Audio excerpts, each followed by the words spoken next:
Yesterday, we saw 24 tornadoes reported, and that is just a preliminary number. Those numbers are likely to rise. Today, another dangerous day with a tornado outbreak looming across parts of the United States as major, large tornadoes are on the table that could be on the ground for a long period of time.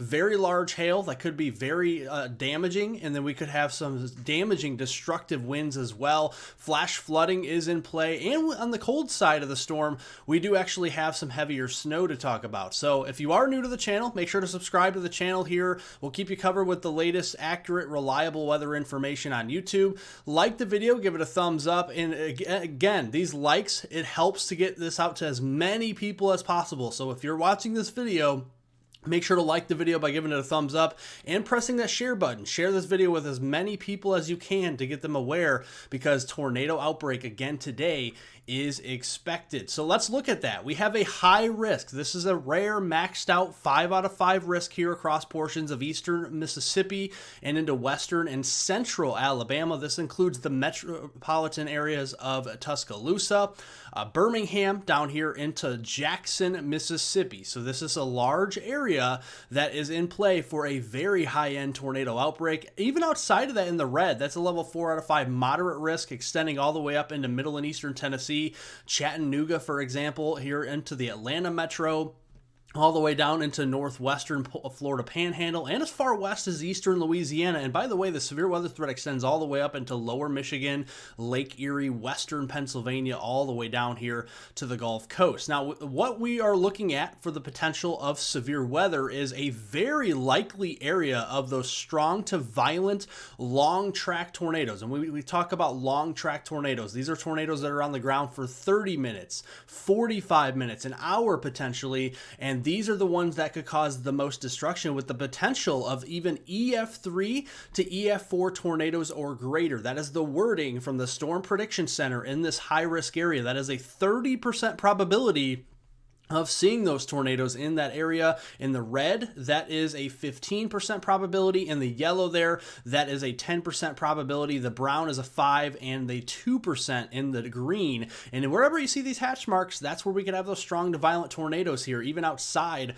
of that high risk area. We also have a hatched risk for wind that has been upgraded into the Chattanooga area in northwestern Georgia, extreme northeastern Alabama, to a 45% hatched wind risk, where we could be seeing wind gusts between 70 and 90 miles an hour today. And you can see that potential extends all the way back into Mississippi, Alabama, Georgia, and northwest Florida. Now, finally, the hail risk. These storms could have a lot of instability, so we're going to be looking at some hail, potentially baseball size again today across Louisiana, parts of Tennessee, most of the state of Mississippi, Alabama, and northwest Florida Panhandle. Be watching out for that, but the hail risk could extend all the way up there toward Indianapolis, Dayton, and Cincinnati, Louisville, even as we go into the day today. So a very pristine environment for severe weather. We have dew points into the middle and upper 60s. Now, this is a lot of moisture compared to yesterday's setup, so it's even more concerning, and we have a lot of storm energy. You can see the greens, the yellows, and the oranges here. That is 1,000 to as much as 3,000 joules per kilogram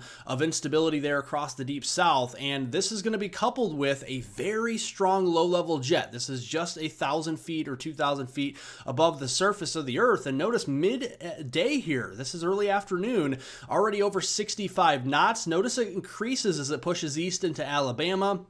Over 70 knots there by mid to late afternoon, and then increases further as it naturally does towards sunset and thereafter into Georgia, even southeast Tennessee toward Chattanooga, over 80 knots. This is a very powerful low-level jet here, and this is going to create a lot of those winds near the surface that will rotate even with height as well. So we're going to be keeping a very close eye on that. Now, this is what you call the significant tornado parameter space, and notice the higher the value, the higher the chance for tornadoes, and those violent tornadoes as well. Notice those values this morning already crushing over 10, so that it goes as high as a 10. So notice those values already high. They will stay high as we go through the afternoon. That will cross into eastern Mississippi, and into western and central Alabama, into that high risk area this late afternoon and into the evening hours. And then those high values will stay elevated even into the Atlanta metro, southward into southwest Georgia, eastern Alabama, and northwest Florida, even as we go in towards the overnight hours. This is 11 p.m., midnight,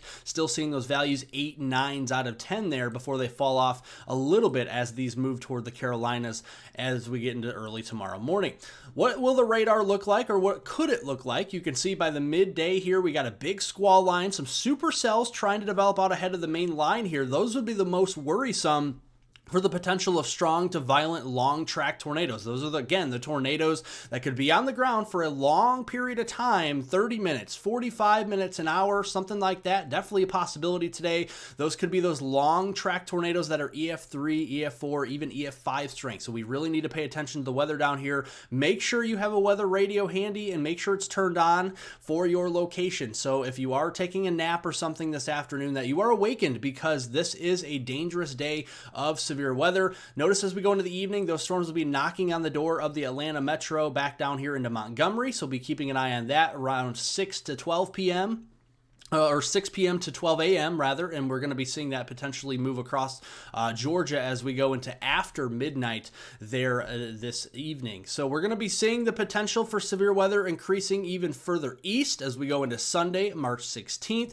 We have a marginal risk in the dark green going all the way up to almost southern New York State. We have a slight risk, level 2 out of 5 here, all the way up into parts of West Virginia, Maryland, Virginia, the Carolinas, Georgia, and Florida, where we could be seeing a few more tornadoes there. There's a 2% chance of tornadoes in the green, 5% chance of tornadoes there in the brown from Virginia down into the central and eastern Carolinas, keeping an eye on Raleigh, all the way down here into portions, say, of the Columbia area and getting over there towards Sparta into South Carolina. And then we are looking here at the chance for 60 mile per hour wind gusts and some quarter-size hail, slightly larger at times as well, as we go to the day on Sunday. Again, very pristine environment once again, 60s dew points going all the way up to the Delmarva. That will yield some stronger instability, especially further southward extent there into South Carolina, Georgia, and Florida, with those instability values over 2,000 joules per kilogram.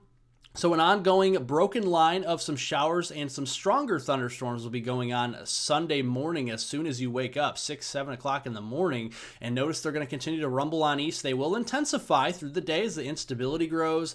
The warm sector starts to grow a little bit again, and then we have a lot of that low-level jet starting to increase, and that can increase the tornado potential as well, and the wind potential. Even New York City could have some stronger storms as we go into tomorrow evening with some very heavy rainfall. By the way, a lot of these storms are going to be moving over the same areas, and that could cause some flash flooding. We could be seeing some flooding here potentially on the East Coast, maybe some flooding back here in the Tennessee Valley. Rainfall amounts 2 to 5 inches, something to keep an eye on. Isolated 6-inch totals here. If we get some rain over the same areas over and over and over again, that is a possibility. So be watching out for flash flooding and those flash flood warnings going into tonight. Now on the cold side, we're going to be seeing some snow, already seeing some wind whip snow here across Minnesota here at midday Saturday. That'll lift up into Ontario, and then another trough coming in, sparking our severe weather today and tomorrow will bring some snow to places like Chicago, back here into portions there of Michigan, Indiana, eastern Illinois. Be keeping an eye on that. Maybe a little bit of lake enhancement to that across southeastern Lake Michigan, so northwest Indiana.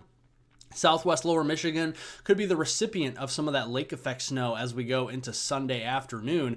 Notice we're going to be seeing some lower snowfall accumulations here, at least when it comes to accumulating on the roadways. A couple of inches here, a slushy accumulation. A lot of this will be on grassy surfaces, so be keeping an eye on that. An additional few inches there into Minnesota, and a few inches back here into Lower Michigan, northeastern and eastern Illinois, northern Indiana, seeing that as well with maybe a little bit of lake enhancement. Now going into next week, we're going to be kind of reloading our weather pattern. We have warmer air east of the Rockies, colder air across the Intermountain West and the West Coast.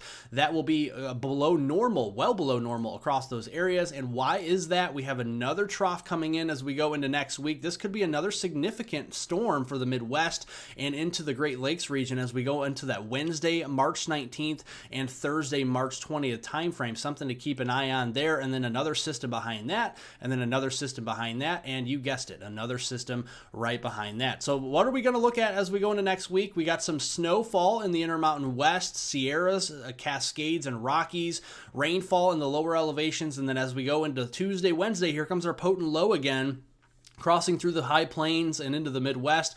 Enough cold air on the backside. Could have a stripe of snow there across the Midwest and into the Great Lakes, something we're keeping an eye on. And a low-end day for severe weather perhaps on Wednesday as we go from the Midwest, like the mid-Mississippi Valley region, Ohio Valley south to the Gulf Coast. We'll be keeping an eye on that. Right now, snowfall accumulations are far from certain, but the placement right now could be from Kansas all the way up toward Wisconsin and the UP of Michigan for snow. Heaviest snows into Ontario and Quebec. This could wobble north or south. This could uptrend. This could also downtrend as we do get closer, because still, again, Wednesday is several days out here. We'll keep you updated as we do get closer. But for now, make sure to have all of your severe weather preparedness plans in place with your friends, family, and anybody that you know. Make sure you have a weather radio that has charged up, it has new batteries and everything, because today is looking to be a dangerous day across the deep south and southeast, and another dangerous day tomorrow across the east. Widespread tornadoes possible here. Those could be large. Those could be on the ground for a long time. Very large hail, destructive winds, flash flooding, the whole thing. So make sure you are aware of the weather as we go into this afternoon and keep the eyes to the sky. If a tornado warning is issued for your area, take shelter immediately in a basement. If you don't have a basement, the lowest, most interior room, put as many walls between you and the outdoor as possible. That is key for a tornado warning today. All right, take all the tornado warnings seriously. That is very important. Thank you for watching. Make sure to subscribe to the channel, like the video. The more likes we get, the more people that are aware. Millions are impacted today, so we need to get as many likes as possible. And also share this video with friends, family, and on social media. Definitely appreciate it, and I hope everyone has a safe rest of their weekend out there.